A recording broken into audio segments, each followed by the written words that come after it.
What if the reason you're so exhausted after a date isn't because you're an introvert, but because you're paying a translation tax you can't afford? You're faking your laugh, suppressing your house mouse tendencies, and by the time the check comes, your emotional battery isn't just low, it's dead. Today we're shifting the question from, is this the right person, to, is this the right set of challenges, with the fixed versus fluid test. Hi, I'm Michelle Troutman, creator of the MyJourneyToLove.com blog, where you don't need to fit in, just show up as you are on the path to true love. If you're ready to trade dating rules for real intimacy, hit subscribe, like this video, and let's get into it. If you pretend to like camping but you'd rather Netflix and chill, the mask eventually wears thin. I used to do this. I'd nod along and be the agreeable Michelle because I was afraid that showing up as myself wouldn't be enough. And if I showed myself, I'd have to face the consequences.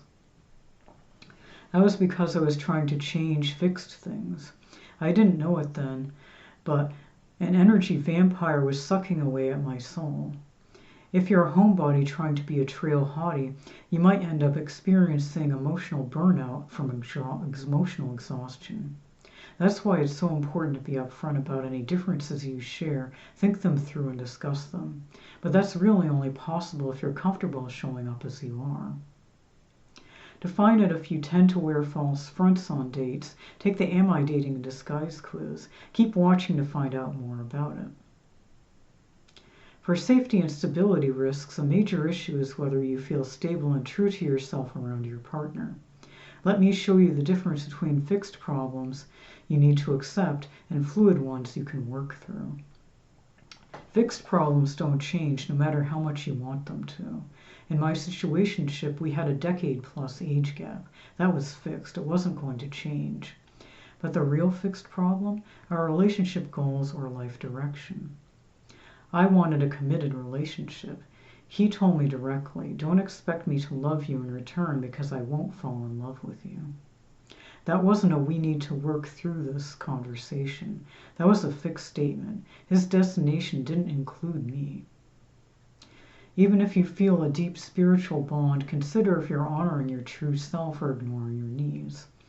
If they haven't worked through the issues behind the risks involved, without evidence of consistent actions like regular therapy or meetings or changes in behavior you've witnessed, the situation feels fixed. A fixed situation feels like a constant knot in your stomach that never loosens, even during good times. I had that knot for years. My body was screaming, he's telling you the truth, believe him. If you witness no consistent change, no therapy, no shift in behavior, for 2 years, the dynamic becomes static. I gave him longer than that. Nothing changed. The translation tax, that constant effort to bridge the gap between you and your partner, is manageable if the situation is fluid. But if the problem is fixed, you aren't just paying a tax, you're throwing your emotional budget into a black hole. Fluid problems can change if both people are willing to work on them. Communication patterns, attachment styles, conflict resolution, these are fluid if the person is actively addressing them. He had avoidant tendencies. Our differences in attachment styles could have been fluid. If he'd said, I see this pattern, let me go to therapy, we could have bridged the gap, but he didn't. He refused to acknowledge it. So what should have been fluid became fixed because he wouldn't do the work. This is where the exhaustion comes from. I was paying a massive translation tax, constantly explaining my feelings, over-adapting, trying to compensate for his emotional unavailability. When a problem is fluid but the person won't address it, you're not just tired, you're burning out. Some fixed things are deal breakers, some aren't. Here's a question that can change everything for you. Am I dating the person as they are now or their potential? This is why the question isn't, is this the right person? It's, is this the right set of challenges I'm willing to take on? 1 or 2 fixed challenges, maybe. 5? That's not a relationship. That's an uphill battle you might lose. I kept thinking if I'm just patient enough, he'll realize he loves me. If I prove I'm worth it, he'll commit. If I adapt more, he'll open up. But you can't love someone into changing. And waiting for potential and ignoring reality, that's how you spend years in the wrong relationship. If there's been no evidence of change for 2 years, no therapy, no behavioral shifts you've witnessed with your own eyes, you're dating a fantasy, not a person. That exhaustion you feel after dates, that's your body saying, stop trying to change what you can't change. This is costing too much. Here's what I'm still learning.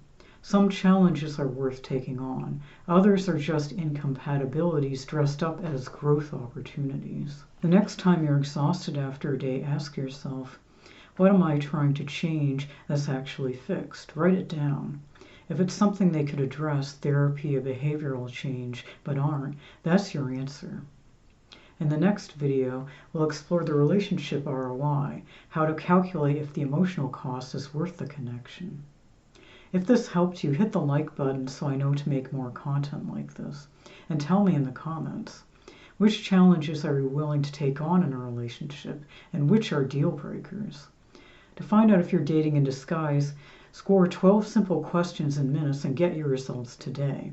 The link to the quiz and to the blog this video is based on are in the description.